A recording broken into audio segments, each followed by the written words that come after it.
स्वागत है दोस्तों एक्सीलेंट क्लासेस में। एक्सीलेंट क्लासेस की तरफ से मैं हरिओम गुप्ता आपका बहुत बहुत स्वागत करता हूं। जैसा कि प्रतिदिन सुबह 7 बजे करंट अफेयर का वीडियो हमारे यूट्यूब चैनल पर अपलोड किया जाता है, साथ साथ इसका पीडीएफ आप हमारे व्हाट्सएप ग्रुप से ज्वाइन कर सकते हैं। व्हाट्सएप ग्रुप की लिंक आपको हमारे डिस्क्रिप्शन में दे रखी है, तो वहां से आप जाकर ज्वाइन कर लीजिए। साथ ही साथ रेलवे भर्ती परीक्षा का लाइव टेस्ट हम यहाँ पर 11 बजे प्रतिदिन कंडक्ट कराते हैं। इसमें मेरे द्वारा और साथ साथ राजेश सर पीसीएस रैंकर के द्वारा भी यह टेस्ट कंडक्ट कराया जाता है। तो इन दोनों वीडियोस के लिए सुबह 7 बजे करंट अफेयर और 11 बजे लाइव टेस्ट देने के लिए आप इस चैनल को सब्सक्राइब कर लीजिए, ताकि बेल आइकन भी दबा लीजिए, जिससे आपको यह समय अनुसार आपको वीडियो मिलते रहे। आते हैं आज के करंट अफेयर के पहले प्रश्न पर। किस राज्य ने सरकारी नौकरियों के लिए 5 साल संविदा 5 साल कॉन्ट्रैक्ट अनिवार्य करने की योजना के लिए विभागों से सुझाव मांगे हैं? तो यहां पर बात की जा रही है, यहां पर हम बात कर रहे हैं उत्तर प्रदेश के बारे में। उत्तर प्रदेश ने यह रूल लाया है। यहां के मुख्यमंत्री हैं योगी आदित्यनाथ। आइए इस डिटेल में आपको सब कुछ बताता हूं कि कैसे क्या क्या होगा। तो अभी क्या होता है कि जो हमारे ग्रुप बी और ग्रुप बी और सी अर्थात वर्ग ख और वर्ग सा के जो पद होते हैं, उनके लिए अब सरकार 5 साल के लिए कॉन्ट्रैक्ट रखेगी, अर्थात 5 साल उन्हें संविदा पर रखेगी और हर 6 महीने पर उनका मूल्यांकन होगा। इसे कहेंगे मिजरेबल की परफॉर्मेंस इंडेक्स। और यहां पर अगर बात की जाए, संविदा अवधि में प्रत्येक एमपीआई के आधार पर कार्य कर रहे व्यक्ति को हर 2 छमाही में पाए गए अंकों का योग 60% होना चाहिए। अगर कोई भी व्यक्ति जो कॉन्ट्रैक्ट बेसिस पे काम करेगा, उसकी इंडेक्स में 60% से कम नंबर आएंगे तो उसे सरकारी सेवा से बाहर कर दिया जाएगा। तो इसकी बहुत ही क्रिटिसाइज हो रहा है रूल अभी, क्योंकि सरकारी नौकरी तो वैसे भी आप नहीं दे रहे हैं, और जो सरकारी नौकरी दे रहे हैं इस तरह से आप 5 साल पहले संविदा में रखेंगे। संविदा पर रखने के बाद हर 6 महीने पर आपकी परफॉर्मेंस मेजर की जाएगी। और यहां पर कौन कौन से पद बाहर रखे गए हैं? तो यहां पर जो प्रशासनिक पद हैं, जैसे कि पीसीएस और पीसीएसजे किसके लिए होता है? जुडिशरी अर्थात न्यायिक सेवा। तो एक पद इससे बाहर रखे गए हैं। बाकी जो समूह बा और समूह सा के जो पद हैं, उनके लिए 5 साल इसको अनिवार्य कर दिया गया है। इसके बारे में आपको बता दूं कि लगभग उत्तर प्रदेश में 9 लाख से भी ज्यादा सरकारी राज्य सरकार के कर्मचारी हैं, जिन पर यह अभी भर्ती प्रक्रिया, जिनका नोटिफिकेशन वर्तमान में आ चुका है, उन पर भी यह रूल लागू होगा। तो यहां पर राइट आंसर है हमारा उत्तर प्रदेश। आते हैं नेक्स्ट क्वेश्चन पर। Economic freedom of the world 2020 के ग्लोबल इंडेक्स फ्रीडम में भारत किस स्थान पर है? तो आइए मैं आपको सब कुछ डिटेल में बताता हूं। सबसे पहले हम इमेज देखते हैं। यह बेसिकली है क्या? Economic freedom of the world. इस 2020 हाल में ही यह जारी की गई। और भारत की रैंक कितनी है? यहां पर भारत की रैंक है 105। तो राइट आंसर हो जाएगा यहां पर ऑप्शन नंबर बी 105। अब यहां पर बात की जाए कि भारत 2019 की जो रिपोर्ट आई थी उसकी तुलना में क्या हो गया है, तो यह 26 स्थान नीचे फिसल गया है। 26 स्थान भारत इस रैंकिंग में नीचे फिसल गया है। पिछले साल की रिपोर्ट में हम 2019 में 79वें नंबर पे थे, अब यह 105वां नंबर हो गया है। तो इस इंडेक्स में भारत नीचे खिसक गया है। और इसमें क्या क्या होता है, यह किस आंकड़ों पर बनाई जाती है?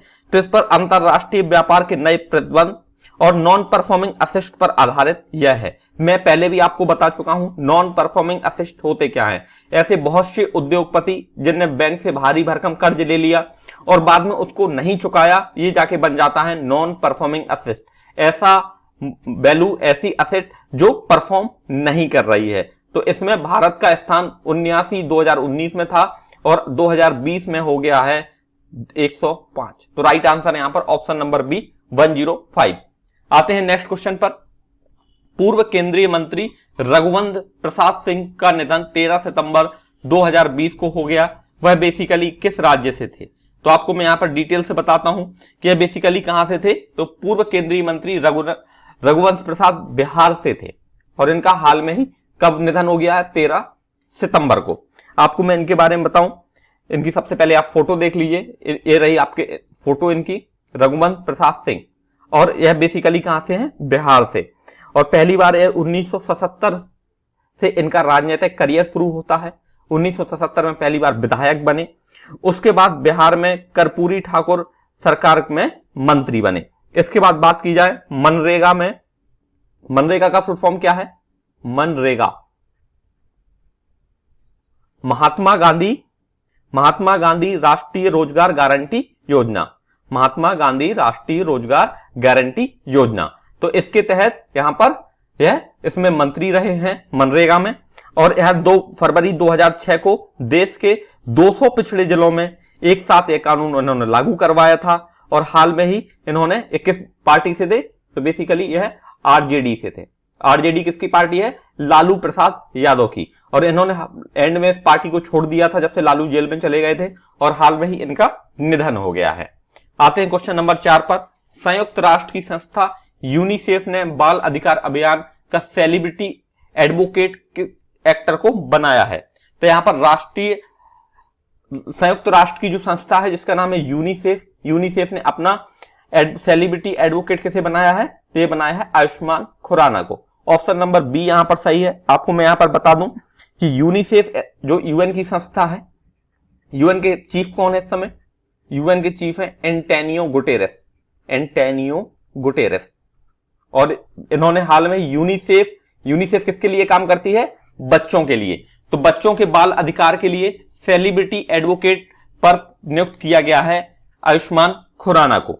यूनिसेफ ने यह घोषणा कब की? तो यह जर्नल पब्लिश किया 12 सितंबर को। यहां पर बात की जाए बच्चों के प्रति हिंसा और उनकी दिशा सुधारने के लिए आयुष्मान खुराना यूनिसेफ की मदद करेंगे। इसका पोस्टर भी जारी किया गया है, जिसका पोस्टर मैं आपको सामने दिखा रहा हूं। यह यूनिसेफ की ऑफिशियल वेबसाइट पर है। अब हम बात करें यूनिसेफ का हेडक्वार्टर कहां है। तो यूनिसेफ का हेडक्वार्टर कहां है डियर एस्पायरेंट? यूनिसेफ का हेडक्वार्टर है न्यूयॉर्क यूएसए में, न्यूयॉर्क यूएसए। और यहां पर बात की जाए इसके कार्यकारी निदेशक कौन है? तो इसके निदेशक हैं Henrietta H four, Henrietta H four, Henrietta H four, Henrietta H four. आते हैं नेक्स्ट क्वेश्चन पर। स्वामी अग्निवेश का 11 सितंबर 2020 को निधन हो गया।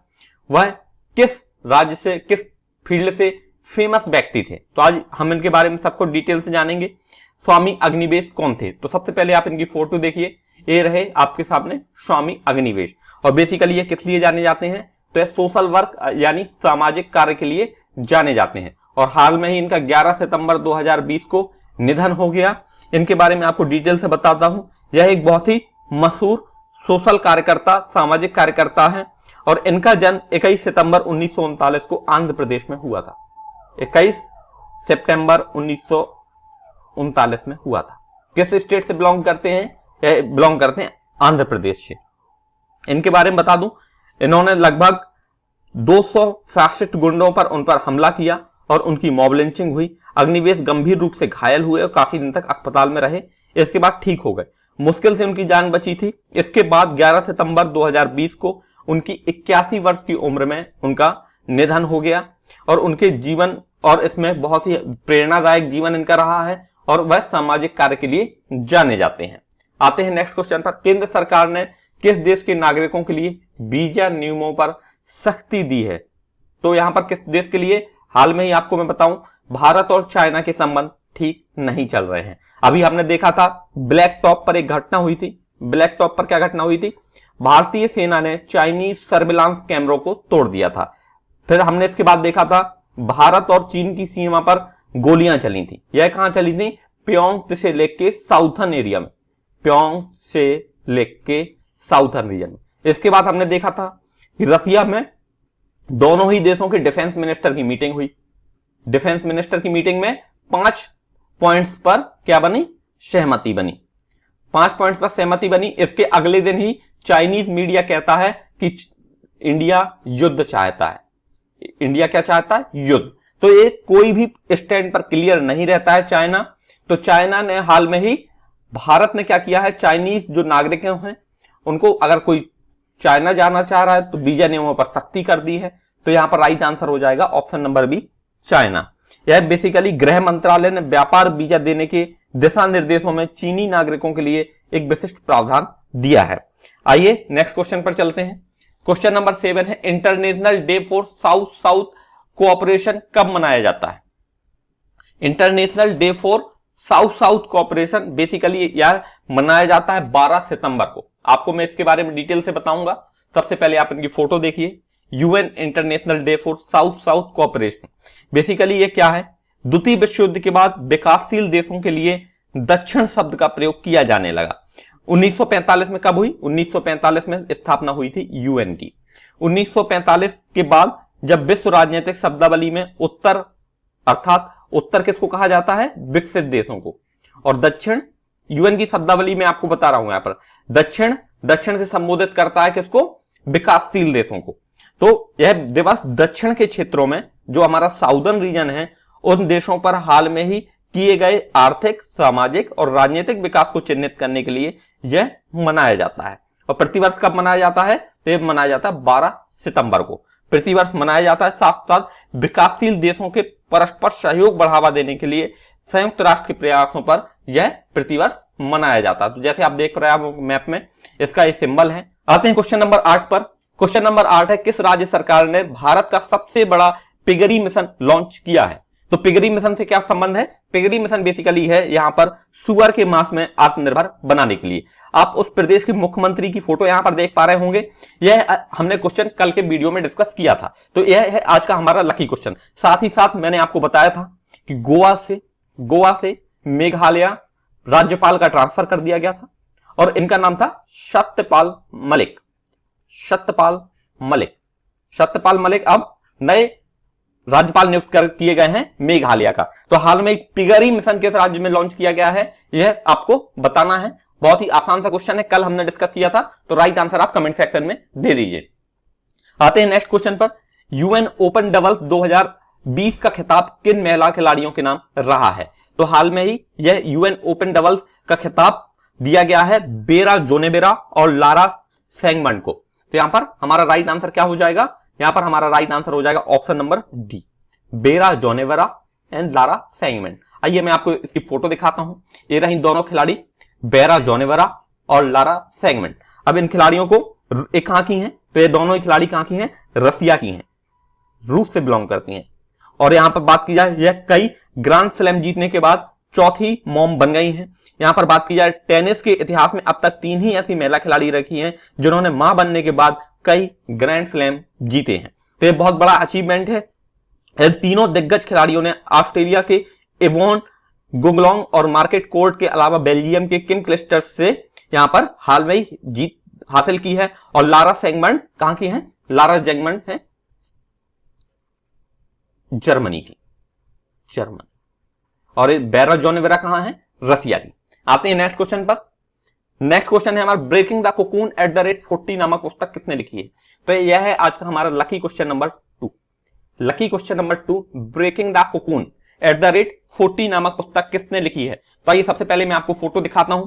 बेसिकली यह पुस्तक लिखी है बच्चों के डेवलपमेंट के लिए, बच्चों के मेंटल अवेयरनेस और उनमें जानकारी के लिए यह हाल में पुस्तक लिखी गई है। इस पुस्तक का नाम है ब्रेकिंग द कोकून @40। आपको इनका राइट आंसर बताना है। यह है आज का हमारा लकी क्वेश्चन 2। यहां पर बात की जाए, जो भी हमारे यहां पर लकी विनर्स बनेंगे उनको RS20 गूगल पे और फोन पे के माध्यम से भेज दिया जाएगा। तो आपको इन दोनों ही क्वेश्चंस के राइट आंसर कमेंट सेक्शन में देना है। ब्रेकिंग द कोकून @40 नामक पुस्तक किसने लिखी है? आते हैं नेक्स्ट क्वेश्चन पर। नेक्स्ट क्वेश्चन है हमारा, किस देश की सेना ने हिंद महासागर में युद्ध अभ्यास जुल्फिकार 99 स्टार्ट किया है? तो आपको मैं यहां पर डिटेल्स में बता दूं कि हाल में ही यह शुरू किया है भारत ने ईरान के साथ। आइए मैं आपको फोटो दिखाता हूं। आपकी स्क्रीन पर यह रही फोटो।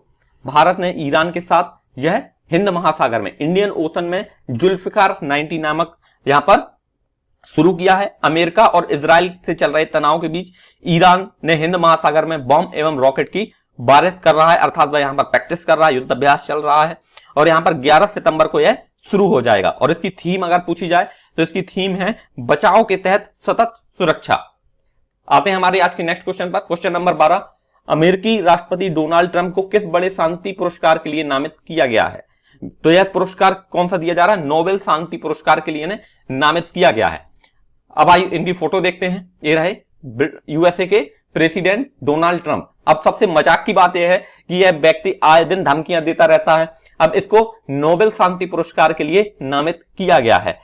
तो यहां पर राइट आंसर है हमारा नोबेल शांति पुरस्कार, ऑप्शन नंबर ए यहां पर सही है। अब यह बात करूं नॉर्वे के प्रोग्रेस पार्टी में सांसद और नाटो के संसदीय सभा के चेयरमैन क्रिश्चियन टाइबर गजेड ने ट्रंप का नाम यहां पर अपॉइंटमेंट किया है। बता दें कि इस साल 2020 के नोबेल शांति पुरस्कार के लिए 318 लोगों का नामांकन हुआ है, जिसमें डोनाल्ड ट्रंप का भी नाम है। आते हैं नेक्स्ट क्वेश्चन पर। दुनिया का सबसे पहला देश जिसे कोरोना वैक्सीन आम जनता के लिए जारी कर दी है, तो आपको यह राइट आंसर मैं बता रहा हूं। दुनिया का देश जिसने कोरोना वैक्सीन आम लोगों के लिए जारी कर दी है, उसका राइट आंसर है रसिया। आपको मैं बताऊं कि इसका नाम क्या है, तो आप इसका नाम है स्पुतनिक बी। इस नाम स्पुतनिक बी है और यहां पर रसिया ने पिछले माह इस टीके को मंजूरी दी थी और इसकी सबसे पहली डोज किसको दी गई थी? तो इसकी सबसे पहली डोज दी गई थी जो यहाँ के राष्ट्रपति हैं व्लादिमीर पुतिन, उनकी बेटी को। और यहां पर यह किसने डेवलप की है? तो वैक्सीन को गामालेया नेशनल रिसर्च सेंटर ने इसको डेवलप किया है और रूस के स्वास्थ्य मंत्री ने कोविड-19 की पहली वैक्सीन 11 अगस्त को पंजीकृत की थी। तो राइट आंसर रहा रसिया। आते हैं नेक्स्ट क्वेश्चन पर। विश्व हिंदी दिवस कब मनाया जाता है? तो हिंदी दिवस प्रतिवर्ष कब मनाया जाता है? 14 सितंबर को। आपको मैं यहां पर डिटेल्स में बताता हूं। हिंदी सितंबर की 14 तारीख को मनाया जाता है। हमारी जो मातृभाषा है यहां पर उसको डेवलप और उसको सपोर्ट करने के लिए, हिंदी के राजभाषा के रूप में स्थापित करवाने के लिए कौन कौन से यहाँ के मुख्य रचयिता हैं? मैथिली शरण गुप्त, हजारी प्रसाद द्विवेदी, महादेवी वर्मा, सेठ गोविंदास, राजेंद्र सिंह, कालकेकर, इन लोगों ने बहुत ही अच्छा योगदान दिया है हमारी भाषा के लिए और इसके चलते दक्षिण भारत में कई यात्राएं भी की और इन लोगों ने 14 सितंबर को हिंदी दिवस के रूप में मनाने का आह्वान किया और यह प्रतिवर्ष मनाया जाता है। आते हैं नेक्स्ट क्वेश्चन पर। आईपीएल एक्सपोर्ट फिक्सिंग मामले में भारत के किस गेंदबाज पर लगा 7 साल का प्रतिबंध 14 सितंबर को खत्म हो जाएगा? तो आईपीएल स्पॉट फिक्सिंग में एक खिलाड़ी जिसका नाम है श्रीसंत, कहां से हैं? केरल से बिलोंग करते हैं। इन पर हाल में ही 7 साल का प्रतिबंध खत्म होने जा रहा है। 14 सितंबर को यह खत्म हो जाएगा। श्रीसंत 14 सितंबर को क्रिकेट खेलने के लिए आजाद होंगे। उन्होंने कहा कि मैं मैदान पर जब भी मौका मिलेगा हर गेंद पर बेस्ट देने की कोशिश करूंगा। 7 साल पहले दिल्ली पुलिस ने मैच फिक्सिंग के आरोप में श्रीसंत और राजस्थान रॉयल्स के 2 साथी अजीत चंडीला और अंकित छवन को गिरफ्तार किया था। इसके बाद बीसीसीआई ने तीनों खिलाड़ियों को बैन कर दिया था। 2 साल पहले हाईकोर्ट ने उन पर लगे आजीवन प्रतिबंध को खत्म किया। इसके बाद बात की जाए यह खिलाड़ी कहां से किसके साथ खेल रहे थे? राजस्थान रॉयल्स का खिलाड़ी है और स्पॉट फिक्सिंग में पाए गए थे। आईपीएल में इन पर आजीवन प्रतिबंध को हाल में 7 साल का कन्वर्ट किया गया था और 14 सितंबर को इनका बैन खत्म हो जाएगा। तो राइट आंसर है यहां पर श्रीसंत, ऑप्शन नंबर सी यहां पर सही है, ऑप्शन नंबर सी श्रीसंत। ये था आज का हमारा करंट अफेयर का वीडियो। कैसा लगा? आपको जरूर पसंद आया होगा तो एक लाइक जरूर किया करें, साथ ही साथ अपने दोस्तों को शेयर कीजिए और अगर आप इस चैनल पर नए हैं तो इसे सब्सक्राइब कर लीजिए। Thank you for watching, have a awesome day.